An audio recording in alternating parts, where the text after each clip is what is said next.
La entrevista del Telematutino 11, gente importante a tratar temas importantes. Nos acompaña el ingeniero Osiris de León, una persona que no requiere presentación porque además de ingeniero geólogo, es un brillante comunicador que tiene una amplia participación en los medios. También uno de los invitados más solicitados cuando llueve, cuando tiembla la tierra y también hasta cuando no pasa ningún evento como ahora mismo. Buenos días, Osiris, bienvenido. Buenos días, amigo y hermano Ramón Luis Ramírez. Buenos días a Jacqueline Morel. Buenos días a todo el pueblo dominicano. Gracias inmensa por la cortesía de hacer esa presentación tan glamorosa de nosotros. Y el compromiso nuestro es el mismo de ustedes, servirle a la sociedad cada día en aquellos escenarios donde demandan las opiniones de ustedes, las opiniones de nosotros, siempre tratando de hacerlo con la mayor objetividad y sinceridad posible. Perfectamente, Osiris. Qué bueno, bienvenido, Osiris. Osiris, yo quiero comenzar. Gracias, Jacqueline. Osiris, yo quiero comenzar con el tema de Punta Catalina, pero no los precios, las cosas, sino como tuvo sobre el tapete el tema del cambio de combustible y el presidente en la reunión con los comunicadores habló de biomasa. Mi pregunta justamente va dirigido a eso, Osiris. ¿Tú crees conveniente, necesario, beneficioso el cambio de combustible, los costos que implica, si nos vamos a gas natural, y que también nos expliques un poquito del tema de la biomasa, que en el caso hay muchos tipos de biomasa, pero la que el presidente habló fue de troncos, de árboles? Mira, es un tema interesante analizar en el mercado, no solamente en la República Dominicana, en el mundo, y por eso en la última década se ha moda más de un considerando las fluctuaciones de uno y de otro combustible. Por ejemplo, comencemos con el caso de Itabo 1 y de Itabo 2, que desde el principio fueron diseñadas pensando en dos tipos de combustible. Bunker C número 6, que es el petróleo pesado, el bruto, el más difícil de manejar, pero también carbón mineral. Entonces, cuando de repente convino más producir con Bunker C, la planta duró varios años usando Bunker C. Después volvió a la modalidad del carbón. Así se hace en Estados Unidos, se hace en Alemania, se hace en Rusia, se hace en algunas regiones de China, donde tú tienes dos tipos de quemadores. En un quemador tú puedes alimentar, por ejemplo, Catalina, antracita, que es un carbón mineral de alto poder calorífico, que tiene 8.700 calorías por kilogramo, te rinde bastante, con menos volumen, tienes más energía, pero puedes tener al mismo tiempo gas natural o puedes tener otro combustible. El tema de la biomasa es un tema que tenemos que verlo despacio, en toda la extensión territorial nacional, porque tal y como tú dices, la biomasa, que es masa biológica, en términos de producir energía, depende fundamentalmente del bosque.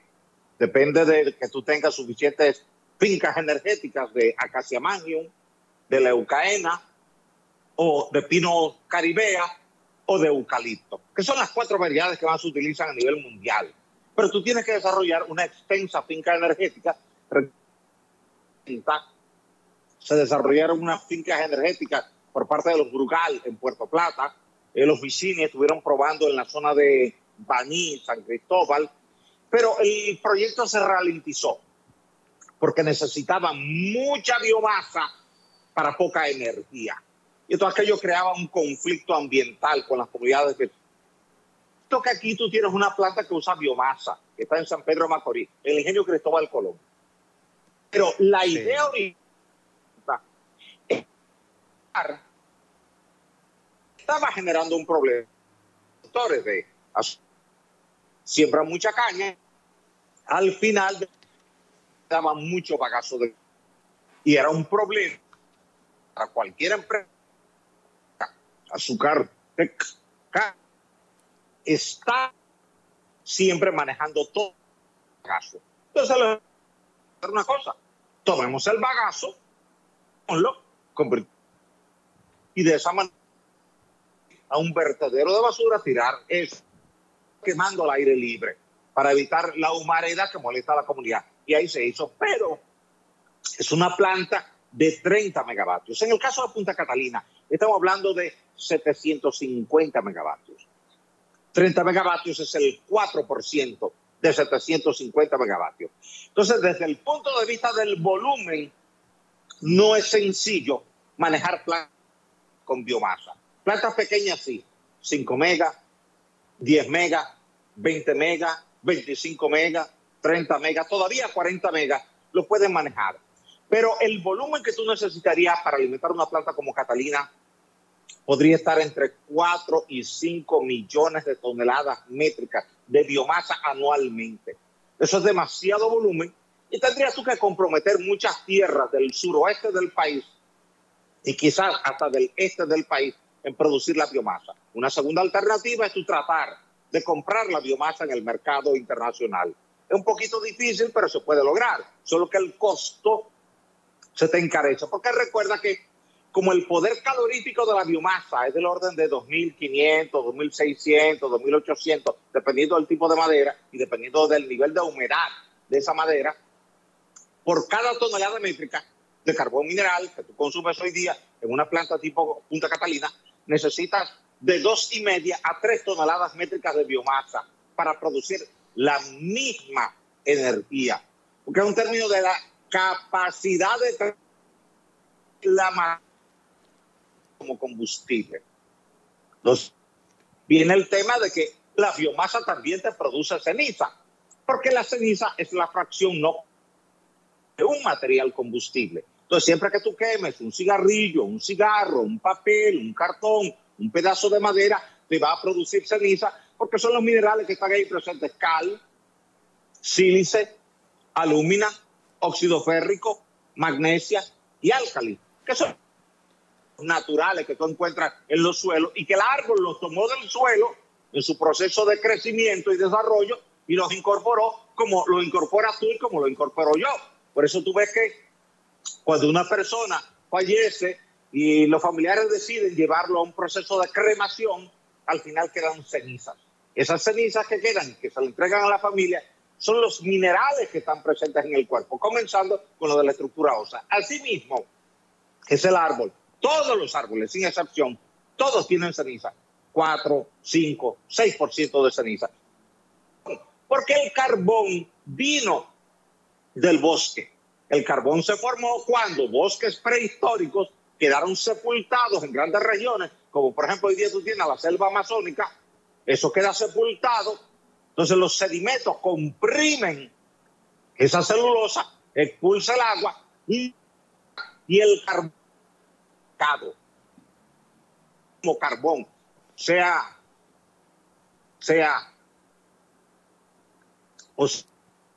grafito, son distintas que dependen del bosque primario que quedó sepultado. Por eso tanto el carbón mineral como la biomasa te producen ceniza, con la diferencia de que tú vas a necesitar más biomasa que carbón.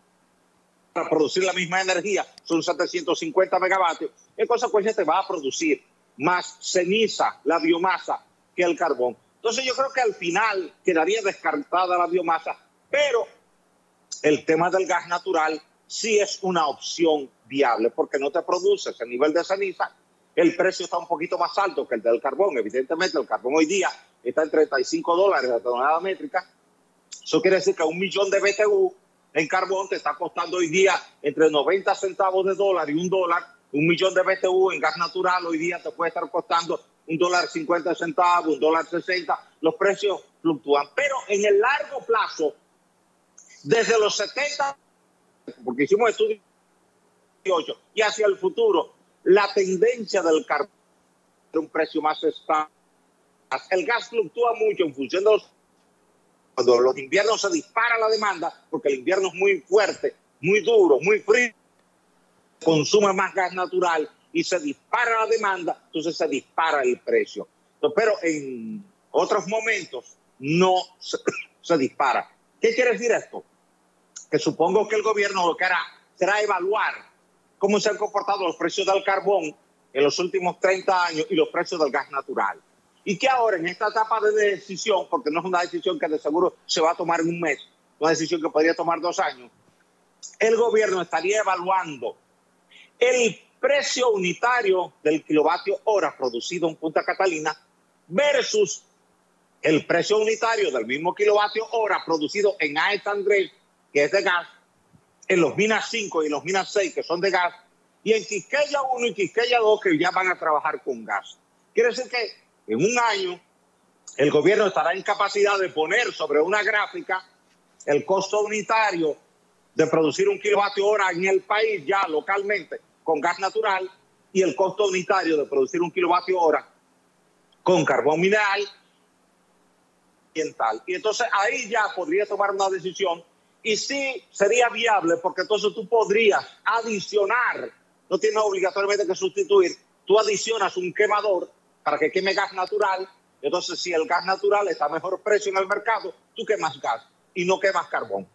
Si tienes mucha ceniza acumulada, quemas gas y no quemas carbón hasta que logres salir de la ceniza. Y puedes alternar los dos sistemas en función de cómo estén los precios de esos dos elementos básicos energéticos en los mercados internacionales. Osiris, desde que comenzó la pandemia, final del 2019 y todo lo que va de este 2020, donde hemos visto una dramática reducción a nivel mundial de circulación de vehículos y de personas, y se supone que este resguardamiento de las personas en sus hogares pues ha puesto menos vulnerable al medio ambiente por la depredación humana, porque está recogido. ¿Realmente podemos creer que producto de la pandemia en ese sentido y esta baja actividad ha favorecido la calidad del medio ambiente en cuanto a la intervención humana de dañarlo? Mira, tú tienes toda la razón, Jacqueline. Y no es solamente una percepción de la población, sino que hay una medición científica a través del satélite Copérnico. Copérnico, que es un satélite europeo que está siempre monitoreando la atmósfera, los niveles altos de la troposfera, todo, pudo certificar que en apenas 2 semanas de cierre en Beijing, en Madrid, en Barcelona, en Bogotá, en Buenos Aires, los niveles de dióxido de carbono se redujeron en cerca de un 25%. Y que los niveles de óxido nítrico, que es otro de los problemas que tenemos en el medio ambiente, se llegaron a reducir hasta en un 80%. No en todas las ciudades se redujo un 80%. Por ejemplo, en Bogotá se redujo un 80%, pero en Barcelona se redujo un 60%, en Madrid se redujo un 50%, en Beijing se redujo cerca de un 75%.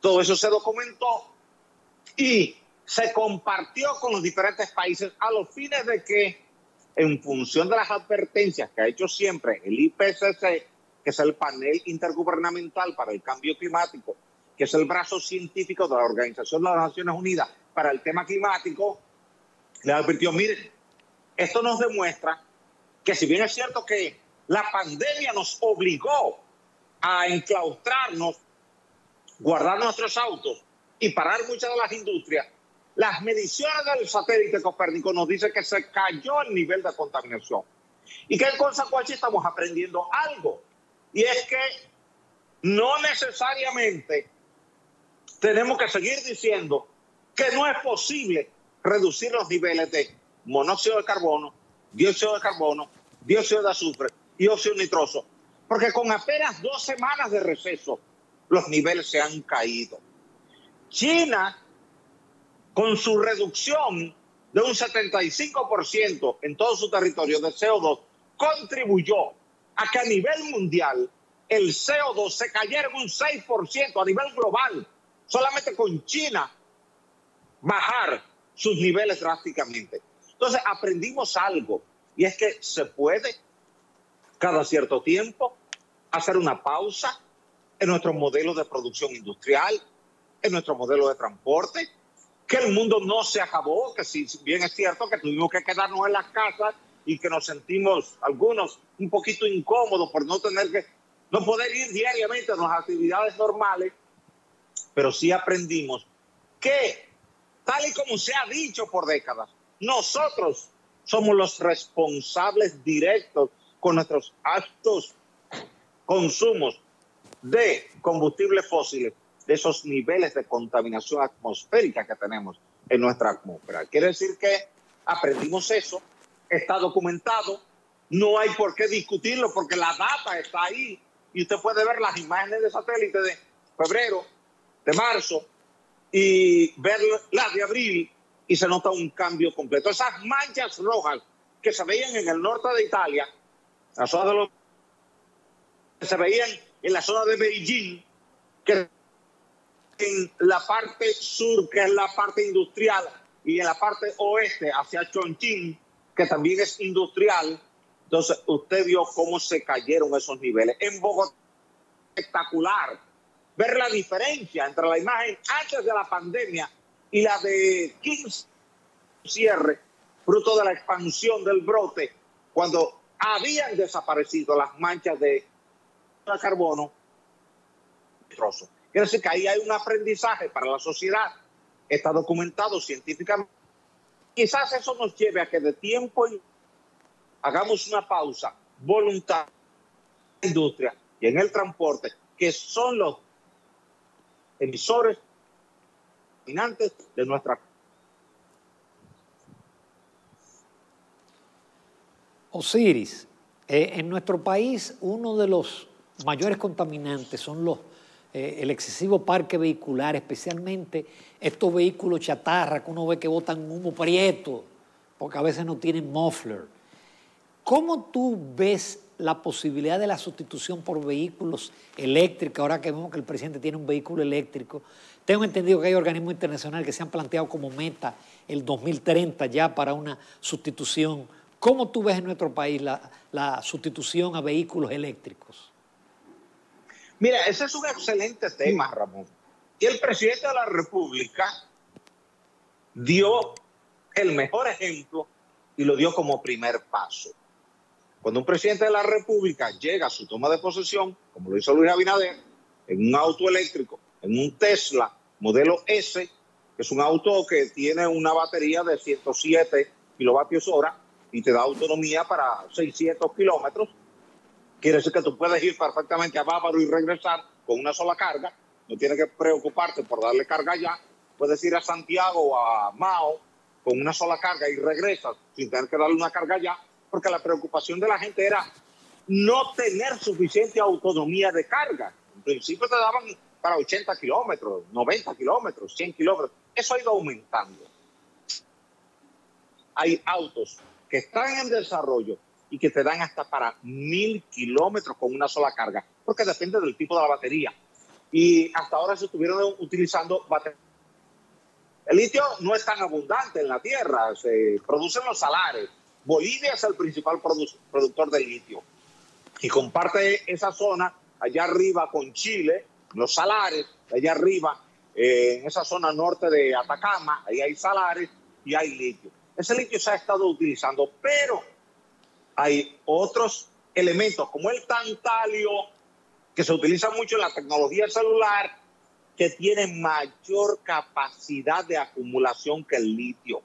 Y eso nos va a permitir desarrollar baterías que con una sola carga tú puedas recorrer 1200 kilómetros. Aquí tú me vas a decir, bueno, yo no necesito mucho en República Dominicana, pero en Estados Unidos sí, en Rusia sí, en China sí.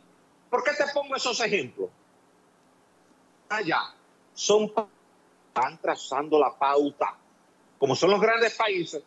Y mucha de nuestra gente comparte allá, por ejemplo, muchos dominicanos viven en Estados Unidos. Se estima que muchos dominicanos viven en Estados Unidos. El hecho de que en el corto plazo se ponga de moda usar autos eléctricos va a llevar a los dominicanos a ponerse de moda. La perspectiva que ha planteado el presidente de la República, Luis Abinader, es de que en unos años el 25% del parque vehicular dominicano trabaje con batería. Eso es importante. Todavía hay que considerar, Ramón, que la batería se carga en una estación que depende de combustibles fósiles. Pero eso tiene que llevarnos entonces a instalar más capacidad energética natural, con paneles solares, con parques eólicos, con hidroeléctricas. De hecho, hay unos modelos hidroeléctricos nuevos que se pone una pequeña turbina en una tubería de agua normal. Y dentro de esa tubería se produce energía eléctrica y te da para una pequeña área. Y otra dentro de la misma. Casi que aprovecha la energía cinética del agua, se mueve la turbina y produce un poco de energía. Esa energía podría servirnos para recargar los autos eléctricos. Y de esa manera tendríamos un circuito cerrado completo de energía no contaminante. Es decir, la batería no te contamina porque no emite gases, óxido de carbono, ni dióxido de azufre, ni óxido. Pero esa batería dependa de fuentes renovables. Entonces, de esa manera vamos cerrando el circuito y volvemos a la preocupación que tenía Jacqueline en la pregunta anterior de reducir los niveles de gases en nuestra atmósfera.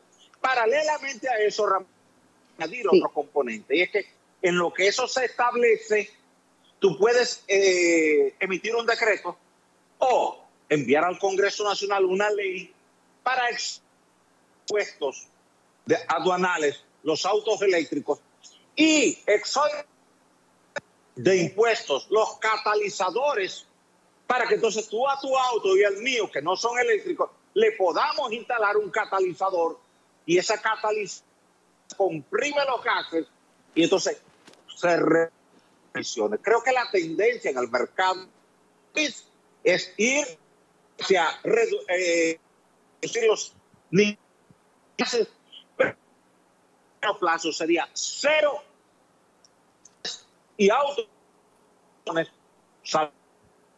mercado, porque en el mediano plazo vendrán legislaciones, vendrán normativas, que si tu auto te van a poner una tarifa tan alta para la placa que tú vas a preferir ir a comprar un auto eléctrico. Es más barato comprar un auto eléctrico que pagar los impuestos que te van a cargar en aduana de placa por tú tener un auto contaminante. Sí, Osiris, una pregunta. Te escucho yo. En estos momentos en que se inaugura un nuevo gobierno y en que se ha escrito tanto y se ha opinado tanto del tema del medio ambiente, del Ministerio del Medio Ambiente, del papel que debe jugar con las construcciones hoteleras, con el nuevo aeropuerto, con todo lo que se dice en nuestro país y se hace. Vemos como la laguna de Cabral completamente seca, poco caudales de los ríos. Cuando llueve, pues se va todo porque esa capa vegetal que debe tener, pues se ha ido. ¿Cómo estamos nosotros como país en cuanto a la protección del medio ambiente y qué tan grave es el daño que ya existe? Mira, tú sabes que el primer daño grave que le hicimos al medio ambiente fue la de que entre 1990 y 1965 desmontamos cerca del 70% de la cobertura forestal total de nuestro territorio y apenas nos quedaba un 12% de cobertura forestal cuando la Organización de Estados Americanos hizo un informe del estado de los recursos naturales de la República Dominicana. Y eso fue lo que llevó a Joaquín Balaguer a emitir el decreto 20967 prohibiendo los aserraderos. Luego de eso hemos tenido algunos programas de reforestación, el de la Loma Novillero, el de restauración, el de Valle Nuevo, el programa que tú tienes en la Ciénaga de Manabao, toda esa zona. Pero necesitamos invertir más recursos en reforestación. El gobierno pasado tenía un amplio programa de reforestación en la vertiente sur de la Cordillera Central, desde la zona de Padre Las Casas y Las Cañitas hasta la frontera. Y eso lo extendió al sur, hacia la Sierra de Neiva. Son programas que hay que continuar con otros gobiernos. Aquí la reforestación no debe parar porque hay mucha deforestación clandestina y hay muchos planes tal que en realidad siendo aserraderos normales, comunes y corrientes, con un permiso. Entonces, todos los permisos que hay para planes de manejo forestal hay que revisarlos, hay que supervisarlos. Si realmente es un plan de manejo forestal o es un aserradero para depredar el bosque. Un segundo problema es que nosotros, y bastante de este tema porque fue presidenta del Colegio Dominicano de Ingenieros, Arquitectos y Agrimensores, el agua potable y el saneamiento deben ir de la mano, de una misma ave. Entonces tú no puedes poner el sector a volar con una sola ala porque se te cae. Aquí hemos priorizado la inversión en acueductos, pero no hemos priorizado la inversión en alcantarillados sanitarios. Eso implica que tenemos que cambiar esa.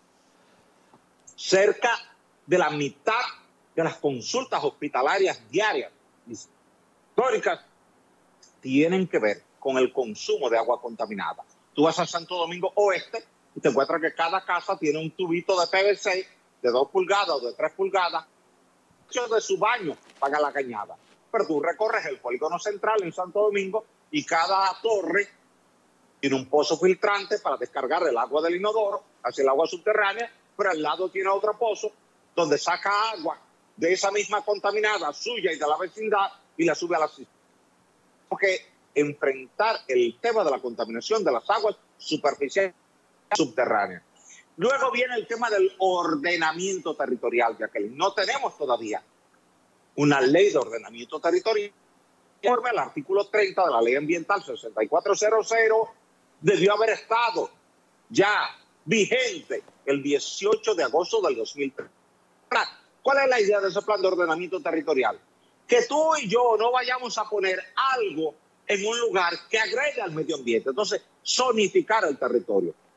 Zonas agrícolas, zonas de ganadería, zonas de industria, zonas de urbanismo, zonas de hotelería, zonas de minería.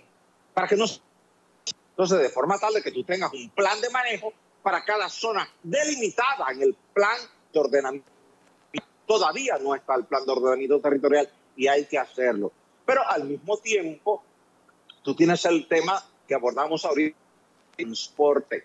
El transporte se ha convertido en una de las principales fuentes contaminantes y por eso Ramón, con válida razón, preguntaba, bueno, ¿podemos resolver ese problema en el corto o en el mediano plazo por la gran cantidad de gases contaminantes? Entonces, así como hay gases contaminantes del mercado automotriz, también lo hay de la industria eléctrica. Entonces, tenemos que resolver eso. Donde necesitemos precipitadores electrostáticos, tenemos que instalarlos. Donde necesitemos filtros de manga, tenemos que instalarlos, porque hay mucha polución del aire, lo has visto ahora con el tema del polvo del Sahara, mucho PM10 y mucho PM2.5. Trae polen, trae germen, salud. Entonces, tanto el suelo como el agua, como el bosque, como el aire han estado muy agredidos por el nivel de agresión cada día es mayor. Entonces tenemos que comenzar desde el Ministerio de Medio Ambiente, que es un ministerio transversal a la sociedad y que toca a todos los sectores de desarrollo, todos sin excepción, porque todo proyecto necesita una licencia ambiental o un permiso ambiental, dependiendo de si el proyecto es grande, que necesita una licencia ambiental, y si es un proyecto muy pequeño, necesita un permiso ambiental. Articularlo con la Ley de Áreas Protegidas, que es la Ley 20204, para que respetemos las áreas protegidas. Valle Nuevo tenemos todavía agricultura, los Haitises tenemos todavía agricultura, no debe ser. En las dunas de Baní, que es un área protegida, la gente entra, se lleva la arena, construye casa. Entonces necesitamos una política ambiental transversal a todos los sectores productivos y eso nos puede ayudar a que pueda ser posible el daño ambiental que le hemos provocado a nuestro entorno desde los hasta el presente. Osiris de León, como siempre, brillante. Nos quedan muchísimas preguntas. Vamos a tener que invitarte con más frecuencia. Pero magnífico el tratamiento de todos los temas que pusimos sobre el tapete en este momento. Que tengas un buen fin de semana, Osiris. Gracias. Igual para ti, Ramón. Muchas igual gracias. para Jacqueline, pueblo dominicano. Abrazos, bendiciones y buen fin de semana. Exactamente. Gracias. Nos vamos a comerciales. Volvemos en breve a la rectica final del Telematutino 11.